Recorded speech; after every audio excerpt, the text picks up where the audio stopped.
जाओ चौटाला साहब से माफी मांग लो, चौटाला साहब फैसला कर लेंगे माफ करना है कि नहीं करना है। ये काम कि मेरा कोई विवाद नहीं है इनके साथ, मेरा तो चौटाला साहब पार्टी के सुप्रीमो है, चौटाला साहब ने पार्टी से निकाला। इनसे एक बात कही कि ना तो हमने उनको निकाला था पार्टी, वो छोड़ करके गए। चौधरी ओम प्रकाश चौटाला जैसा प्रशासक हरियाणा में नहीं हिंदुस्तान में भी कोई नहीं हो सकता। कई बार हमें यह महसूस होता है चौटाला साहब भविष्य के लिए सोचते थे।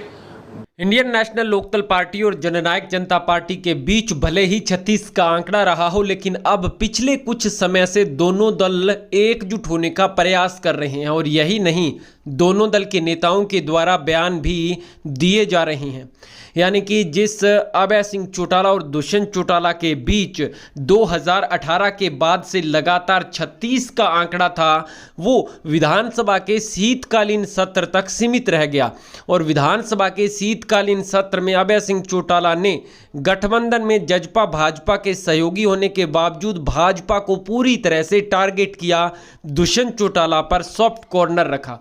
तो वहीं दुष्यंत चौटाला और जजपा की तरफ से अभय सिंह चौटाला पर भी सॉफ्ट कॉर्नर रखा गया।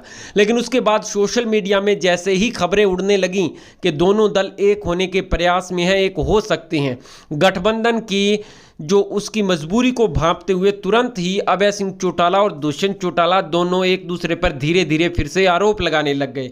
लेकिन भविष्य में भले ही सियासी तौर पर गठबंधन हो या न हो, भले ही सियासी तौर पर परिवार एकजुट हो या न हो, लेकिन जो है राजनीतिक तौर पर चाहे अलग रहे, लेकिन सामाजिक तौर पर परिवार को एकजुट करने के कवायद शुरू हो चुकी है। और शुरुआत जननायक जनता पार्टी की तरफ से कर दी गई है। खुद डिप्टी सीएम दुष्यंत चौटाला एक विवाह समारोह में अपने दादा ओम प्रकाश चौटाला से मिले, हालचाल जाना, कुशलक्षेम पूछा, बातचीत की, आशीर्वाद लिया। और ठीक 2 दिन बाद डॉक्टर अजय सिंह चौटाला और दिग्विजय सिंह चौटाला खुद ओम प्रकाश चौटाला से मिलने के लिए पहुंचे। राजनीतिक हालातों पर भी चर्चा हुई, पारिवारिक तौर पर भी चर्चा हुई।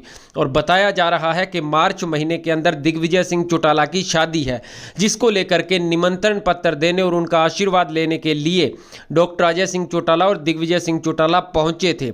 यानी कि अब इंडियन नेशनल लोकदल पार्टी की जो परिवर्तन पद यात्रा है, क्या उसका जो रोड मैप तैयार हो चुका है। अभय सिंह चौटाला शायद ही शादी में पहुंच पाए, क्योंकि आपको बता दें जब अभय सिंह चौटाला के सुपुत्र की शादी थी तो जननायक जनता पार्टी यानी कि डॉक्टर अजय सिंह चौटाला, श्रीमती नैना देवी चौटाला, दिग्विजय और दुष्यंत चौटाला में से किसी को न्योता नहीं दिया गया था। ऐसी बात नैना चौटाला ने सार्वजनिक तौर पर कही थी।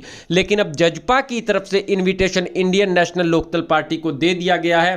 क्या ओम प्रकाश चौटाला मार्च में दिग्विजय सिंह चौटाला की शादी में पहुंचने वाले हैं? क्या इनेलो और जजपा सामाजिक तौर पर, पारिवारिक तौर पर एकजुट हो पाएगी? कमेंट में अपनी अहम राय अवश्य दें।